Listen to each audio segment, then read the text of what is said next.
Hello everyone, Willie Hugh Nelson, born on April the 29th, 1933 in Abbot, Texas, was raised by his grandparents after his parents' separation. His grandparents, both music teachers, fostered his passion for music from a young age, gifting him a guitar at 6, which led to his early songwriting. By 9, he was performing with a local band. Nelson's diverse musical influences, including gospel, country, and jazz, shaped his unique style. After a brief stint in the Air Force and a short time at Baylor University, he chose to focus on his music career, setting the stage for his future success. Willie Nelson faced numerous challenges in his early career during the 1950s, working as a DJ in Texas while performing in honky-tonks. Although his initial recordings did not achieve significant success, he persevered in writing and performing. In 1960, he moved to Nashville, where he found success as a songwriter, with his song Crazy, performed by Patsy Cline, becoming a major hit in 1961. This song, along with others like Funny How Time Slips Away and Nightlife, solidified his reputation in the industry.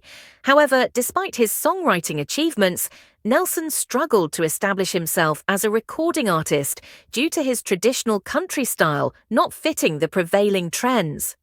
Frustrated with the polished Nashville sound, Willie Nelson returned to Texas in the early 1970s and became a pivotal figure in the outlaw country movement, which fused traditional country with rock and folk influences. His breakthrough came in 1975 with the album Red-Headed Stranger, featuring the hit Blue Eyes Crying in the Rain, which was both a commercial and critical success, showcasing a minimalist style and strong storytelling that contrasted with the Nashville sound. Throughout his career, Nelson collaborated with various artists, including a notable partnership with Waylon Jennings in 1978 for the album Waylon and Willie, which produced the hit Mamas Don't Let Your Babies Grow Up to Be Cowboys. He also co-founded the country supergroup The Highwaymen with Johnny Cash and Waylon Jennings. Willie Nelson's illustrious career in country music has solidified his status as a legend, further enhanced by his collaborations across various genres, including notable artists like Sheryl Crow and Kid Rock on his 2002 album The Great Divide. His willingness to explore diverse musical styles is evident in his work with jazz trumpeter Wynton Marsalis and reggae icon Ziggy Marley. Nelson's personal life mirrors the complexity of his music, characterized by passionate romances, multiple marriages, and numerous affairs, beginning with his tumultuous marriage to Martha Matthews in 1952.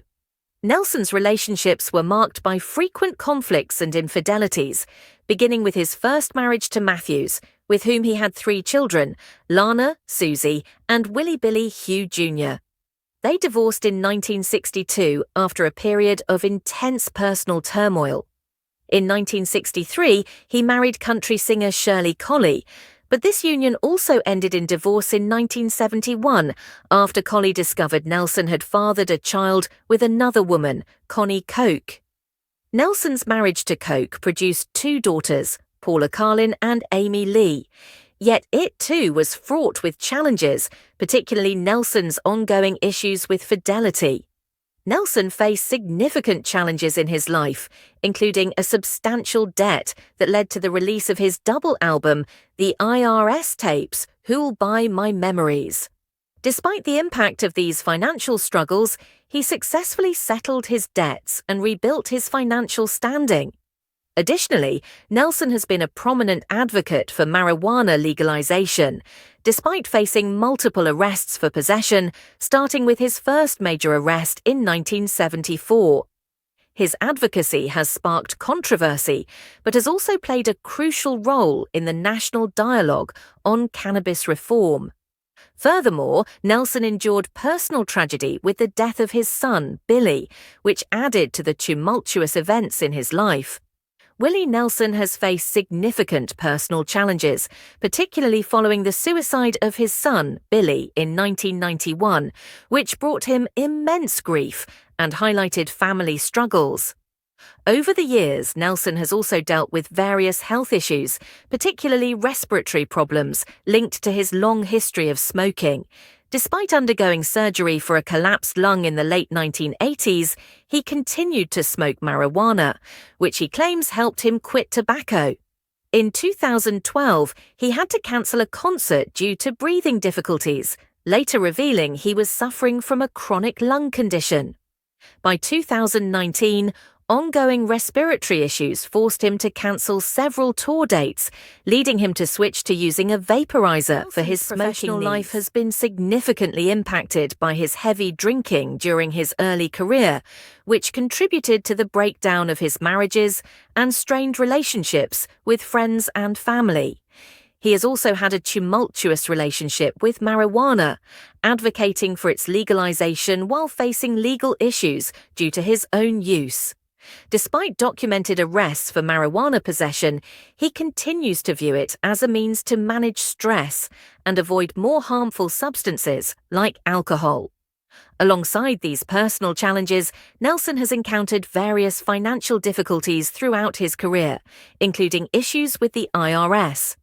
In the 1980s, Willie Nelson faced significant financial challenges due to a series of poor investments, including a failed pig farm venture. Despite these setbacks, he managed to recover his finances through extensive touring and music sales.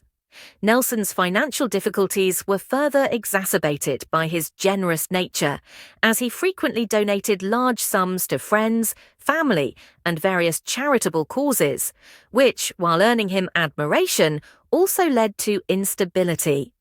Beyond his music career, Nelson is recognized for his activism, particularly in advocating for marijuana legalization, and he actively participates in related organizations, including chairing the advisory board of the National. The Organization for the Reform of Marijuana Laws, NORML, advocates for cannabis reform, with Nelson being a prominent supporter. In addition to his efforts in cannabis advocacy, Nelson co-founded Farm Aid in 1985, an annual concert that raises awareness and funds to assist family farmers in the US. This dual focus highlights his commitment to both cannabis reform and the welfare of family agriculture. Thanks for watching.